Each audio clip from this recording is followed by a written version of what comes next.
A desperate search, no sign of the 4-year-old. I miss you. We hold great concern. Cleo was taken. 18 days of asking, where is Cleo? What's your name, sweetheart? My name is Cleo. After 9 sleepless nights, Ellie and Jake once again sit down in front of a TV camera, revealing the final moments prior to Cleo's disappearance. I put her to bed. I tucked her in. I made sure her sleeping bag was completely tucked under her mattress. I made sure she was warm. It was going to be quite a windy night. It was overcast. Welcome everyone, I'm Natalie Bonjolo, and joining us for this episode is producer Sandra Girolamo, who navigated that interview for Ellie and Jake. From the UK, senior broadcast journalist at NewsHour at the BBC, Laurence Dubliev. As always, investigative journalist Kristen Shorten is with us, and also reporter in Carnarvon at the time, Jackson Barrett. Sandra, I just wanted to start with you. You flew to Carnarvon for this interview on Channel 7's current affairs show Flashpoint. Given the urgency and how desperate this situation was, were you feeling personally apprehensive? Yeah, I mean, I suppose like everyone else, I think I had felt that terror rip through me days earlier when we'd heard about this little 4-year-old girl missing from her tent. I'd lost sleep thinking about it, wondering what happened to her, who took her. And so on that day, it was early Monday morning flight to Carnarvon, a sea of fluoro at the airport, as there is on a Monday morning. And Tim McMillan and I have worked together for a long time. And so I suppose for us, it was mixed emotions. We hadn't spoken to Ellie and Jake directly at that point, and yeah, we didn't know what to expect. When you got to Carnarvon and you first laid eyes on them, I mean, did you have an impression of how they were holding up? Yeah, I think for starters, it's important to know why they were doing this interview. It wasn't something they necessarily wanted to do. They weren't, excited about the prospect of being on TV, of sitting down in front of a camera. They probably wanted to be anywhere else but doing that at that time. And the only reason they were doing this was in case it helped bring Cleo home. They wanted her home. They thought maybe someone would see this interview and come forward. Maybe someone would feel guilty. They wanted to speak directly to whoever had taken her and, beg them to bring her back. They must have been completely terrified in this situation. Like you said, this is not a situation anyone wants to find themselves in. Were they quite stoic, or did it feel like they were almost completely bewildered? They were tired. They were tired. They were desperate. That's why they were doing this interview in the first place. I found them to be honest and open and generous and kind and down to earth, and, to be honest, completely and utterly terrified. Did you and Tim have much of an opportunity to chat to them prior to the cameras being there? Yeah, look, we did. We spoke to them both before and after the interview, and the police were present for all of those conversations and for the interview itself. And I'm not going to repeat what was said in that room before the interview because it was a private conversation and I'd never breached their trust like that. And not because there was anything untoward, but simply because it was a private conversation. And I suppose I'm not here to tell their side of the story. I'm sure that they'll do that themselves one day in a way that they want to, in their own words, in their own way, and we should allow them to do that. But I will say that I found them to be tired, was the first thing that struck me. And what's really interesting is when you walk into a situation like that, I walked into the room and to me they were like friends. I knew exactly who they were. I'd watched them on the news every night. I knew their background. I knew their family. I knew what they did for a living. I knew them. And I think we all felt like we knew them, like we knew Cleo, but to them we were strangers. Yeah, that's right. And for them to have to open up like that and wear their hearts on their sleeves, but as you said, they are doing it for one reason only. They are hoping that this is going to help bring their daughter back to them. Where did the interview happen?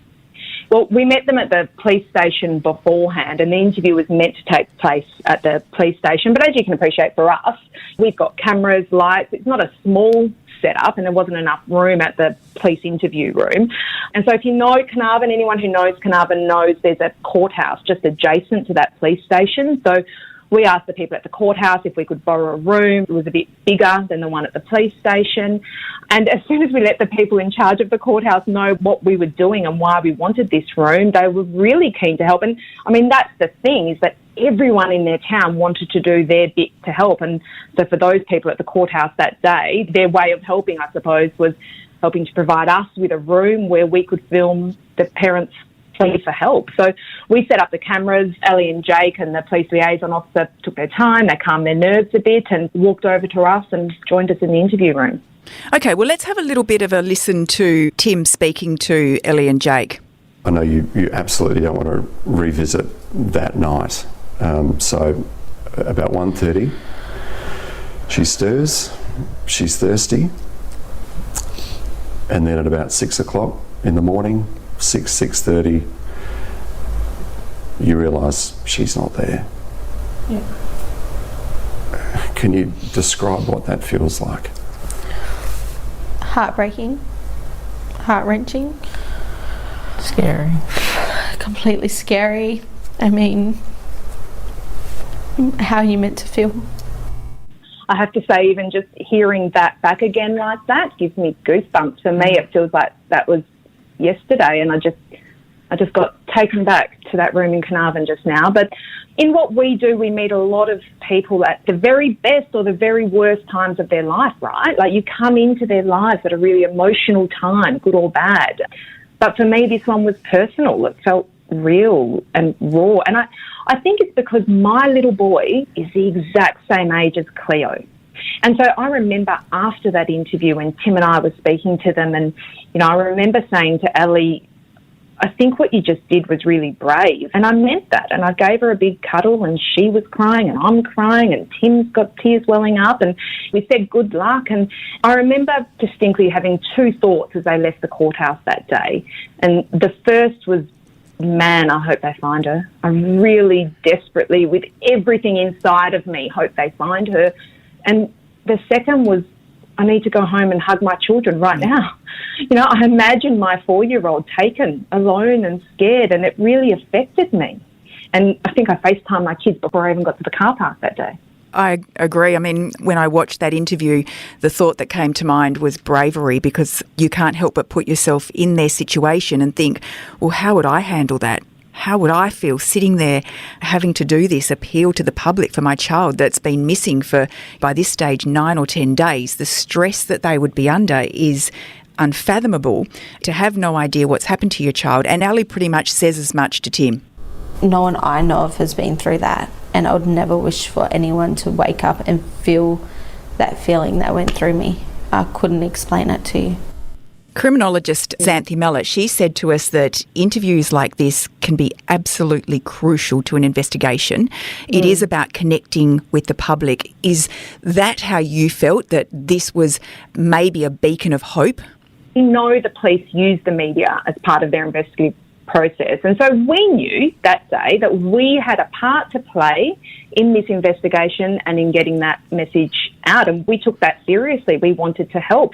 Often the media get a really tough rap for some of the things we do, and maybe people over the years who have deserved that criticism. But I think in Cleo's story, we proved the good work media can do. And I can tell you that almost every single reporter and cameraman and producer and photographer that I met covering this truly felt it. This was a family, not so different to yours and mine, and we wanted to help. Yeah, absolute connection between the media and the family in this one. I just want to play another little part of the interview. It sticks in my mind because I think Tim really hits a nerve as to why we're feeling so intimately, I guess, devastated for Cleo's loved ones. I think a lot of parents have experienced that moment where you lose sight of your child even for a minute. You feel sick. You're overwhelmed with stress. At what point did you hit that level? Straight away. Straight away, pretty much. I mean, who hasn't had that moment? If you have kids, right, Kristen, you will have also had that moment where your child is missing for a moment and you have a heart attack. Absolutely. And like Sandra was saying, I think the first thing that struck me when watching that interview was how just completely drained and exhausted Ellie and Jake looked. Like they were just running on empty. I think Ellie said in the interview that she couldn't remember the last time she'd slept. So I don't know how they were even functioning at that point after 10 days. But I guess having baby Isla meant that they just had to keep going. And Ellie said, you've just got to keep going. But yeah, look, the look of just devastation and despair was, it was heartbreaking. I think the part of the interview which most impacted me was when Ellie was crying towards the end. I love you. We miss you and we want you home. Just delivering that message directly to Cleo in the hope and chance that Cleo might actually be seeing that interview. Yeah, it was devastating. It was hard to watch. Sandra, I know people have said as much to you. It was almost difficult to watch. And it was heartbreaking being in that room. I'm sitting just off to the side and I'm trying to keep my sobbing quiet so you can't hear it on the camera. I'm looking at Tim. I know Tim really well, and Tim's heart is breaking. We all know we are there because we are trying to help, and getting this message out just might. And you've got to remember, at that point, we didn't know how this would end. Our hearts were breaking. I think Tim did a really great job as well. He was so kind and gentle with them. And I know you could see that he had to ask those hard questions like, Jake, did you have anything to do with Cleo's disappearance? Is there anything you're not telling us? But you could tell it was even hard for him to ask those questions. And you could tell he was trying to be very sensitive and gentle with them while having to ask the questions that a lot of members of the public were wondering. Exactly. I mean, for Tim McMillan on that day, asking that question at that time was a first. Nobody had asked them that publicly before, and we all knew that there was that speculation. That's what people were talking about. And Tim's a dad. Tim's an avid camper. His heart was breaking for them, but as a reporter, he knew he had to ask that. And as a producer, I encouraged that. And we discussed it prior to the interview and agreed that the only way to ask that was to ask it straight up. And you saw by their answer, they had no issues whatsoever with the question. And I think for them, it was probably the easiest question. Well, let's play that part and let's have a listen to Tim ask that question. A lot of people fancy themselves as amateur detectives. Yep. And there's always going to be speculation that mum and or dad might be involved and have a case to answer. So I have to ask the question, Jake, is there anything that you're not telling us? No, nothing. Anything you haven't told police at this point? No, nothing. So you or no one that you know has anything to do with Cleo's disappearance? No. And Ellie, I have to ask you the same question. No way. We love our daughter. Exactly. And we want her home. After that particular interview, body language expert Alan Peace, who we spoke to in episode 2 after their first interview, he came out again and he said that their body language left him in no doubt that they were telling the truth. And that's what you were saying as well, Sandra. Yeah, I mean, I was. When I got back from that interview, I had a lot of people asking me what were they like and how was it. But the question I kept getting asked over and over again was, do you think they did it? And I was horrified. Because when I looked at Ellie and Jake, I saw a shattered young couple. Their little girl needed them, and they had no idea where she was. And I mean, it takes a special kind of person to hurt a child or to cover up the accidental hurting of a child. And I think that's the theory I kept hearing. And I just didn't think that they were those people. And people were saying to me that strangers don't randomly take children from tents. And I was saying, well, we used to say that strangers don't randomly attack young children in shopping centre toilets until it happened. You know, none of this stuff seems believable or possible until it happens. You know, and it happened for this poor family. And rather than create or enjoy, I suppose, the drama of blaming them or judging them, how about we wrap our arms around them and be good human beings and show them empathy? And I suppose that's how I felt and still feel. It was such a bizarre and almost unbelievable situation that people were having trouble wrapping their heads around what could have possibly gone wrong. Jackson, one of the first things that you did when you were sent up to cover the story was you spent a night at the Blowholes. Can you describe what that was like and why did you want to spend a night out there? There was no one there by this point. Why did you want to spend a night out there?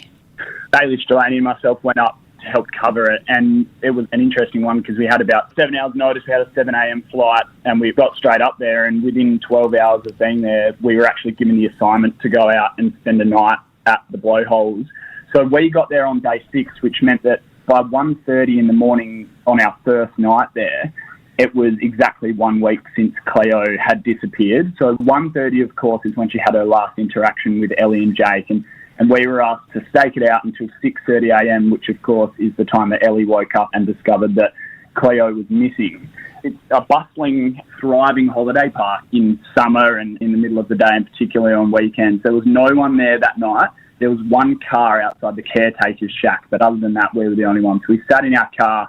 We decided to do sort of half-hour checks or reports. So we'd jump out of the car and we'd go for a bit of a wander and we'd record what we were feeling and experiencing. And the idea behind it was just, at that stage, we didn't know if Cleo had maybe wandered off or if she had been taken but had been taken by foot.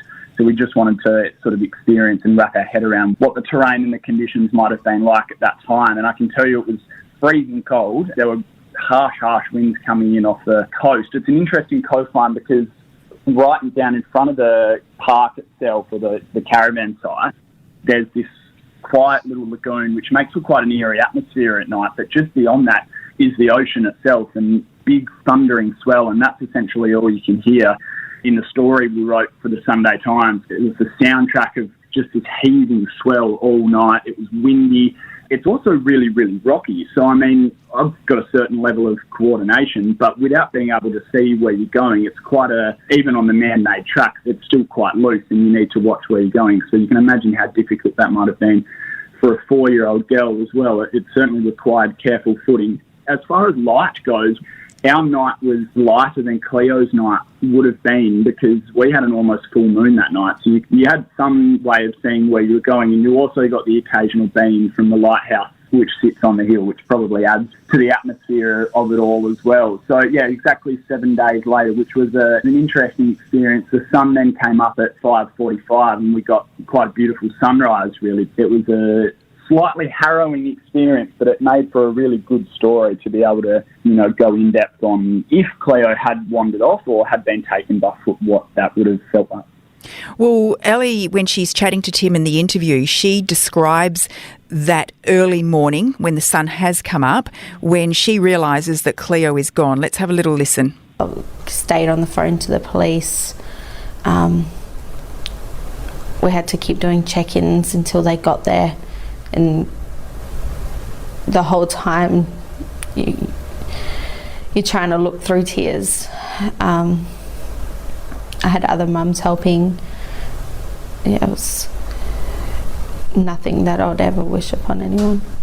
Kristen, that moment when Ellie realises that her daughter is gone, you can imagine her just frantically looking around and thinking, okay, she's wandered off, she's just going to be behind a bush, she's just going to be behind a rock there. But as Jackson's saying, there would be this part of you that knows that the terrain makes that almost impossible. Yeah, and Ellie said that she knew immediately. I don't know if she meant that Cleo had been taken, but she knew immediately that Cleo was gone. And she said that terrified feeling went through her straight away. And you can tell just from the timeline that police later released, Ellie did call the police within 20 minutes, of waking up and realising Cleo was gone. So it wasn't like they searched around for hours before alerting authorities. And as every parent knows who's lost their kid from even a minute at the supermarket or a playground or something, it's absolutely sickening, that feeling that goes through you. So one of those, just horrible feelings you can't even imagine what it would be like for the hours and days to then pass. Sandra, did you get out to the Blowholes? Yeah, we did. Look, after we recorded that interview, we hosted the Flashpoint program out at the Blowholes. So we drove out there that night. And it's funny what you were saying, Jackson, because I remember standing there. For us, it was about 9-10 o'clock at night. And we were standing pretty much where Cleo had been taken, because obviously by that time the police had left and you could get in there. And like you, I looked around and it was dark and it was eerie and it was really noisy, and so many people were saying at that time, how could they not have heard that zip open? Well, I can tell you that the sound of that thumping ocean and the wind, there's no shelter, it's exposed, it's loud, and there's no way a little girl willingly walks out of a tent like that. And I remember Tim and I looking down at the ground and at the tyre tracks. There's tyre tracks everywhere, going in all these different directions, hundreds of them. And I remember we were just looking at them thinking, wow, how are they ever going to find her? Yeah, extraordinary. Jackson, on Tuesday afternoon, so we're now day 11, forensics returned to the family home, and this time they go inside the house. How long are they there for, and what can you see? So they arrived just after midday, and they spent pretty well a little over 7 hours there. They were there until about 9:30 at night. You couldn't see an awful lot. You could see camera flashes inside, and of course the forensics, as they so often are, in their full Smurf suits with gloves and masks and the like. So they left with 2 bags. So that sort of added to the mystery of it all, I guess, because no one knew what might have been in those 2 bags. But they were obviously just doing an assessment at the Illingworth Street house. It was the second day they'd been there, and they were obviously almost sort of stock-taking photos, I think, because the camera flashes were probably the big one. And they were let in by Jake. This was the first time he'd been back to the family home, right? Yeah, I believe so. So he came back. I wasn't there at this stage, but we've seen images and vision of him getting there and letting them in, really amicable with them, obviously, and then sort of gave them the thumbs up and headed off soon after and let them do their thing, which I think was a feature of the way that Ellie and Jake went about things, that they were 100% cooperative and gave them room to go into their house and do what they needed to do. After 7 hours of searching yesterday, they left with bags containing what? We don't know. Well, yet again, when this is all happening, police come out again and reiterate that this is standard procedure. Cleo disappeared 52 kilometres away from the family home, so we asked police why they've been back here 3 times. The official response, her parents aren't targets, and this was just a routine part of the ongoing investigation. In a vacuum of information, people are trying to draw their own conclusions. Sandra, were you hearing a lot of scuttlebutt while you were up there in town? It's funny, Nat, not so much while I was up there in town, much more while I was in Perth, because the community of Carnarvon, I felt, from what I was seeing, was rallying behind them. Everyone wanted to help. Everyone was hoping they might have had this little piece of information that might lead to something. So, yes, I heard the scuttlebutt, but it wasn't in Carnarvon, it was here in Perth. Jackson, there were some other rumours swirling around town which police were also trying to hose down. Yeah, there were. So there were also a couple of past incidents which were being chatted about as well. But of course, the police, they said that they were looking for any evidence of a stalker. And then by sort of Tuesday night, Wednesday, I think they had ruled that out. They said there were no evidence of that as well. So that part of their search had obviously been completed and they were comfortable that that was the case. But there also emerged a couple of stories of earlier incidents. So one was from a few months before, and that was at Monkey Mire, so which is a few hundred k's north of Carnarvon, and that one happened at more of a, an established tourist park, a caravan park. A woman told us that her son's 8-year-old friend had been filmed by a man in the bathroom at the toilets and that the police had been called out to that. But I think the one that really grabbed me about this one was that the boy's father was right outside the toilet box. So just like in the Cleo instance where she was sort of snatched from right next to her parents, this one happened so close to parental supervision, which I think is one that grabbed me. And then through social media, we saw a post from back in July 2014 of a mother in a Carnarvon chat page who said a man had asked her daughter if she would get in the car and go for a drive.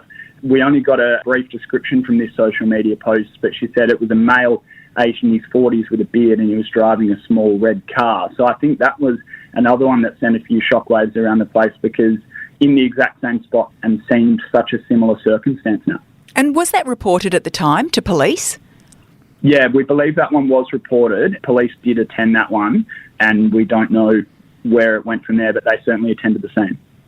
Deputy Police Commissioner Cole Blanche asked Carnarvon residents to check their abandoned sheds and other buildings, and, I think that just showed how grave the situation was that he was asking people to do that. What was their reaction to that in town? Yeah, I think grave is a really good way to describe it, and that was the response. It was almost like an oh no sort of response, but people were also more than willing to do it. People at this stage were doing absolutely everything they can, and I think going and searching your abandoned sheds or a car left out in a paddock or whatever it might have been in each person's circumstance was almost putting your money where your mouth is. All the posters were out, the stickers were out, but this was an opportunity for people to get out and help, and I didn't come across anyone who wasn't willing and able to do so. Kristen, at this point, Prime Minister Scott Morrison reveals that the Australian Federal Police are now involved, but it's kind of cryptic. What did you learn about that? This is all sort of shrouded in secrecy, but on October 26, which was 10 days after Cleo had vanished, the Prime Minister assured Cleo's family that the AFP was using secret technology and tactics to help find Cleo. This was during a 6PR radio interview, and he said that in terms of technology and tradecraft, the AFP had some very advanced capabilities, leading edge, not just here in Australia, but around the world. And he went on to say, as much as I'd love to reveal exactly what some of those are, and how they're being used, we can't talk about that on air. But the AFP are there, they've joined the process, and, I'm very pleased to say that they're helping in every way they possibly can through their intelligence capabilities, their technology and their forensic abilities. Now, by the next day, 7 News was reporting that these technologies included a reconnaissance spy plane. I went to the AFP and I asked them what they were contributing to the search, and they referred me back to WA Police as a lead agency. WA Police told me that while the AFP were assisting in some capacity, they could not provide specifics for operational reasons. So all remained very top secret, and no one would reveal exactly what the AFP was contributing to the investigation. There were some reports that the AFP might have been able to access crucial images from spy satellites that were passing above the Blowholes campsite on the morning of October 16 when Cleo vanished, and that if the right high-resolution satellites were above the campsite in the hours around when Cleo disappeared, authorities could have used the very advanced technology to retrospectively access the make and model of a car. But while tons of satellites constantly passed over that area, the high resolution ones were not as frequent, and they only passed over about twice a day. So that was some speculation. There was also a report that the AFP could secretly access people's devices and computers and online networks without a warrant, so they might have been assisting in that capacity. And if I can just jump forward briefly to after Cleo was found, Home Affairs Minister Karen Andrews said that she was very confident that the AFP's involvement had made a difference to finding Cleo. So she said there's a wide range of advanced technologies that AFP uses, and they were there to support the WA Police. The outcome of that has been the best possible outcome with finding little Cleo alive. So she was basically saying that the AFP's contribution had contributed to that outcome. Statistically, criminologists are saying the chances at this stage of Cleo being alive are slim. But Kristen, there's a special name given to children who do turn up alive. Yeah, that's right, Nat. So John Flint at the West Australian had this very interesting story around this time where he talked to an expert in the UK about how children who are abducted but are found alive are known as black swan cases because they defy the odds and statistics. So basically the criminologist told John that for a child to be held abducted and held captive for 18 days and then found alive is very much the exception and such an unusual case. It's ultra rare that children who are snatched are discovered alive. I mean, it's these sort of black swan cases. Famous ones include JC Lee Dugard, who you might remember was abducted in America and found alive many, many years later. She was snatched as an 11-year-old. There was also Elizabeth Smart, who was 14 when she was taken at knife point from her bedroom. Amanda Berry and Gina DeJesus, they were only teenagers as well. They were kept in a basement in Cleveland by their captor Ariel Castro. So these sorts of cases, they can definitely sustain the faith of the families of other abducted children like Madeleine McCann's parents who desperately cling to the hope of such a miracle. So given what we know about child abductions is that they're normally killed quickly. It's very extremely rare for them to be kept alive for 18 days and discovered alive. So that's what this black swan term refers to. Yeah, and they're the sort of cases that attract global attention. And the search for Cleo, of course, is being reported in the big selling tabloids overseas. It's also being reported on networks such as CNN and the BBC. Laurence, can you tell us when you first heard about Cleo? Was it early or later on in the search? It was fairly early on in the search. I think it probably was right after it happened because as soon as the story got prominence in Australia, I think it was picked up across the world because, small girl abducted from her tent. I think in the UK it had extra resonance, of course, because of the echoes of the Madeleine McCann disappearance, which was about 15 years ago now. And that was also a small child abducted from her sleeping quarters.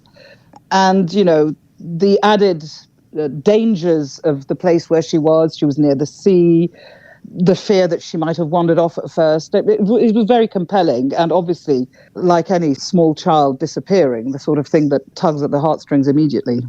And I guess for anyone who's never been into Australia's outback areas, I suppose that idea of the remoteness and the ruggedness of the terrain would also make it quite fascinating for people to understand and to think about. Oh, absolutely. Absolutely. And I mean, I have to say, even though I'm an international journalist, I'm aware of the world, when I sort of focused a bit more on the area where she disappeared, you're constantly astounded by the emptiness, especially of that west coast of Australia.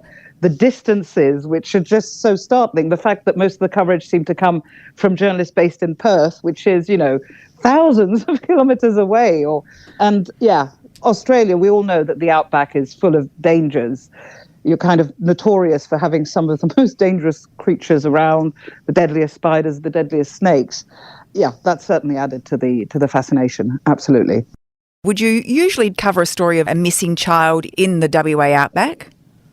Well, that depends which part of the BBC you're talking about. The World Service, I mean, if you ever look at BBC Online, for instance, you'll find that all sorts of things are covered, and it did pick up the Cleo Smith story fairly early on.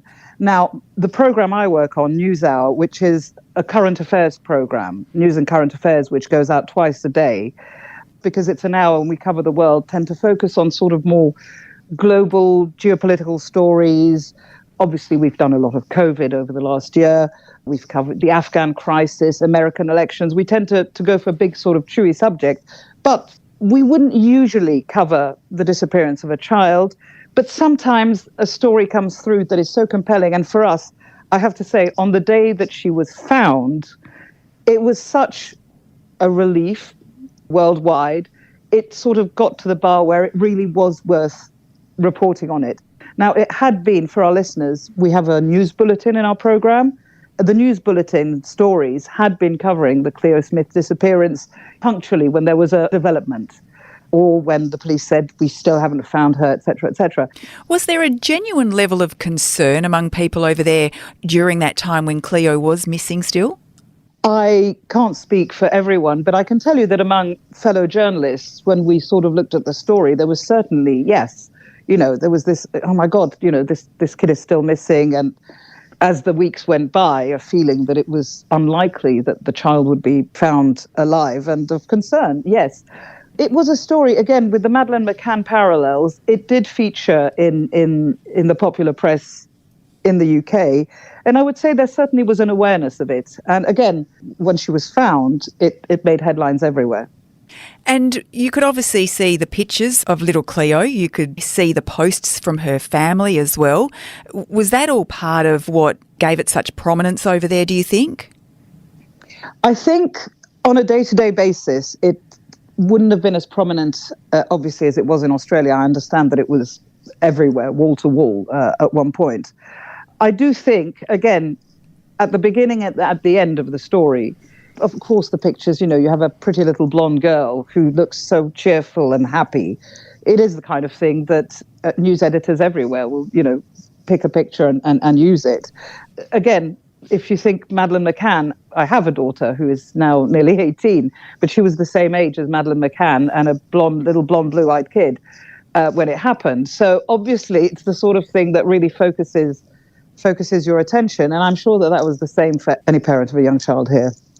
That's right. And I think one of the fears for people was, for instance, in the Madeleine McCann case, that she hasn't ever been found. And one of the fears was that this poor family were going to face the same fate. Absolutely, absolutely. And I mean, the Madeleine McCann story has been kept alive constantly in this country, in the UK, partly by the family, who understandably has been unwilling to abandon all hope, and by also some tabloids that have, you know, picked up and continued the search, the story. I have to say, in part because there are still a lot of readers interested in it, And in part because, in a way, it's become a sort of campaign that there's a symbolic element to it, I think, which is not wanting to give up on this tragic story. Kristen, along with the Flashpoint interview, Ellie also posts for the first time a TikTok video of Cleo. Yeah, I've been following along Ellie and Jake's journey on Instagram and Facebook. And then this TikTok video sprung up on Tuesday the 26th on this newly created TikTok account. It was basically a montage captioned "Bring my baby home" with the hashtag "Bring Cleo home." And it was a video montage of photos of Cleo with her family, her dancing, holding up a cupcake with a sparkler, a photo of her and her stepdad Jake, all set to the song "Home" by Machine Gun Kelly and others. And it was, again, another heartbreaking, gut-wrenching plea for information from the public. It was viewed more than 66,000 times and it had 8,000 likes. Among the thousands of messages posted under it, though, there was a message that was basically someone trolling the family and saying to them, "Get off social media, you should be more concerned with where your daughter is," which Ellie responded to by saying, "You know, it only takes me 5 seconds to post this video, which might help me find my daughter, and we can also be helping the detectives at the same time." So she basically responded to that troll and addressed that backlash, which was quite disappointing, really, that people would criticise them for appealing for information like that. But yeah, that was just another heartbreaking plea that the family made, which was really very moving. Imagine having to deal with that. I mean, you're dealing with your daughter missing and you've got these idiots who are having a crack at you because you're doing everything in your power to find your child. Sandra, 12 days, did you hold out any hope? Oh, that's a really tough question because I want to say yes because of the way it all turned out. And I suppose the truth is I knew police would find her. I thought they'd probably work out what happened and I desperately wanted them to find her alive. But I think that's a much easier question to answer in hindsight than it was on day 12. I'm like you. I would love to say that I thought they were going to find her, but my feeling was, well, this is so against the odds and I just didn't think it would happen, to be honest. It would be interesting to know, those of you who are listening, what you felt at this time. Did you fear the worst? Were you praying for a miracle? One person who didn't give up hope was the man heading up the task force. This is what Rod Wild told Tim McMillan. Rod, how confident are you at this point in time, almost 10 days on, of finding Cleo? Look, I am confident. Like I say, we've got a very large team of dedicated police officers that, with the help of the public, we'll find out what's happened to Cleo. So, listening to what Rod just said, I mean, that went against everything that the statistics were telling us. And coupled with that, we also knew that Rod said they had no suspects. Jackson, did you hold out any hope at this point? What was your thoughts? No, at the time, not an awful lot. I think at about this point of the search, things turned a little bit more dire and depressing in town, and hope turned it into devastation. I was in the fortunate position to actually go to both vigils, for the Sunday night one at one church and the Thursday night at the Catholic church linked to Cleo's school. And even, I think one of the big things for me is the difference between the Sunday one, it was, we're praying for her return, we're going to do everything we can. And by the Thursday one, I'm in this bizarre situation where I feel like I've been to this little girl's funeral. It felt like that was the candlelit one. It was so somber. And to be honest, it was heartbreaking. So I think by that stage, I didn't have an awful lot of hope. But you know who never gave up hope? And it was Ellie. You know, as a mum, you can understand you'd never give up hope, right? That's right. You'd be praying that just one day. I mean, how hard would it have been for her to leave the Blowholes without Cleo? And then how hard would it have been to front that interview and to hear those trolls that you're talking about? How difficult would that have been for her? But she never gave up hope. Yeah, that's right. You wouldn't. As a mum, you just wouldn't. In episode 8, we'll chat to a respected Aboriginal elder who had serious concerns for the safety of bounty hunters who were scouring the land. And Jackson, you know a bit about that. Yeah, I spoke to Hazel for a story. She knows the land better than most. She's from Shark Bay, which is a couple of 100 k's north of Carnarvon, but she knows the land like the back of her hand, and she just had a warning for people who were coming up and might not have been super experienced, but coming to the region, whether they were bounty hunters or otherwise, to come and search for Cleo. It'll be interesting to hear what she has to say. Thanks, Laurence, Sandra, Kristen and Jackson for your time. And for those of you on the journey with us, if you'd like to read more, head to thewest.com.au/Cleo. My Name is Cleo is recorded in the studios of the West Australian newspaper. This podcast is produced and edited by Kate Ryan and hosted by executive producer Natalie Bongiolo. Audio clippings provided by Channel 7 and WA Police.